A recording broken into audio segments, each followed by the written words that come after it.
Yo mga idol, kamusta? Sports Talk PH nga pala. Ang update kay Casimero, pag-usapan natin yan mga idol.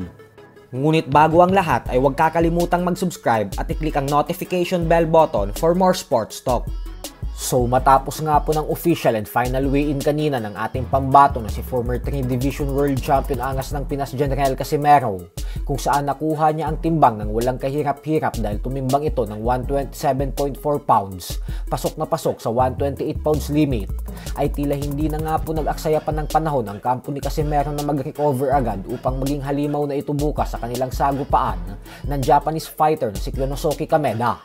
Ayon po kasi mismo sa isang miyembro ng Team Casimero, ay papalamunin na daw nila ng husto ngayon si Casimero, nang sa ganun umano ay pagdating sa araw ng laban bukas, ay balik na sa 100% ang buong lakas nito.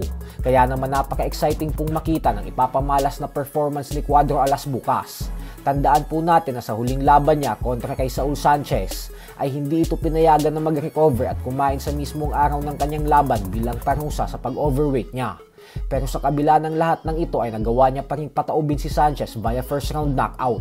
Kaya naman paano na lang bukas na fully recovered ito at nakapag-rehydrate na ng walang limitasyon. Kaya naman sana talaga ay makuha niya ang tagumpay bukas. Sa kabilang banda naman mga idol ay muli nga pong nagtagumpay ang Pinoy Rising Star and 2025 Reyes Cup MVP na si AJ Manas sa naging laban niya kanina lamang sa Final 16 ng Philippine Open Pool Championships.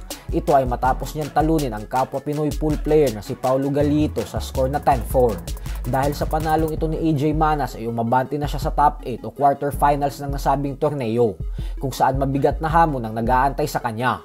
Dahil makakatapat niya dito mamaya ang Briton at current world rank number 17 player na si Jason Shaw. Kapag nagawa niya pang talunin si Shaw mamaya, ay aabante na siya sa Final 4 semifinals. Kaya napakahalaga po ng laban na ito.